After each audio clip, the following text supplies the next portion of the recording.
അങ്കമാലി ചുള്ളി olive മൗണ്ടിൽ വൻ കഞ്ചാവ് വേട്ട. പശ്ചിമ ബംഗാളിൽ നിന്നെത്തിച്ച 40 കിലോയോളം കഞ്ചാവുമായി 2 ബംഗാൾ സ്വദേശികൾ പോലീസ് പിടിയിൽ. കൽക്കത്ത സ്വദേശികളായ അൻവർ, സെയ്ദ് ഇസ്ലാം എന്നിവരെയാണ് അയ്യമ്പുഴ പോലീസ് അറസ്റ്റ് ചെയ്തത്. കൽക്കത്തയിൽ നിന്ന് കേരളത്തിലേക്ക് ട്രെയിൻ മാർഗം കടത്തിക്കൊണ്ടുവന്ന 40 കിലോയോളം കഞ്ചാവാണ് അങ്കമാലി അയ്യമ്പുഴ ചുള്ളി ഒലീവ് മൗണ്ടിൽ നിന്ന് പോലീസ് പിടികൂടിയത്. കൽക്കത്ത സ്വദേശികളായ അൻവർ, സെയ്ദ് ഇസ്ലാം എന്നിവരെയാണ് അയ്യമ്പുഴ പോലീസ് അറസ്റ്റ് ചെയ്തത്. 4 ബാഗുകളിലാക്കി കഞ്ചാവുമായി ആലുവ റെയിൽവേ സ്റ്റേഷനിലെത്തിയ പ്രതികൾ അവിടെ നിന്ന് ഓട്ടോറിക്ഷ വിളിച്ചാണ് ഒലീവ് മൗണ്ടിലേക്ക് എത്തിയത്. ഇതിനിടയിൽ രഹസ്യവിവരത്തെ തുടർന്ന് എത്തിയ സ്പെഷ്യൽ സ്ക്വാഡും അയ്യമ്പുഴ പോലീസും ചേർന്ന് ഇവരെ പിടികൂടുകയായിരുന്നു. ആലുവ റെയിൽവേ സ്റ്റേഷനിൽ നിന്ന് അങ്കമാലിക്കാണ് ഇവർ ഓട്ടോ വിളിച്ചതെന്ന് ഓട്ടോ ഡ്രൈവർ പറയുന്നു. അങ്കമാലി എത്തിയപ്പോൾ മൂക്കന്നൂർ ആശുപത്രിയുടെ അടുത്തേക്ക് പോകണമെന്നും മൂക്കന്നൂർ എത്തിയപ്പോൾ ഒലീവ് മൗണ്ട് ഭാഗത്തേക്ക് പോകണമെന്നും ആവശ്യപ്പെടുകയായിരുന്നു. പന്തികേട് തോന്നിയ ഓട്ടോ ഡ്രൈവർ പണം ആവശ്യപ്പെട്ടപ്പോൾ അവരുടെ കയ്യിൽ പണമില്ല എന്നും ഒലീവ് മൗണ്ടിലെത്തുമ്പോൾ ആരുടെയോ കയ്യിൽ നിന്നും വാങ്ങിത്തരാമെന്നും പറയുകയായിരുന്നു.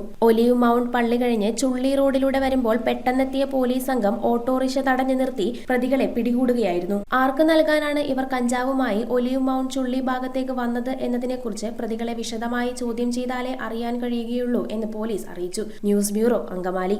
റിങ്ങുകൾ 1 ഗ്രാമിൽ തുടങ്ങുന്ന മാലകൾ, നെക്ലസുകൾ 9,000 രൂപ മുതൽ ഡയമണ്ട് നെക്ലസുകൾ 1 ലക്ഷം മുതൽ ആരംഭിക്കുന്ന വെഡിംഗ് സെറ്റുകൾ. കൂടാതെ നിങ്ങളുടെ പഴയ സ്വർണത്തിന് ഏറ്റവും ഉയർന്ന മൂല്യവും. Maharaja gold and diamonds,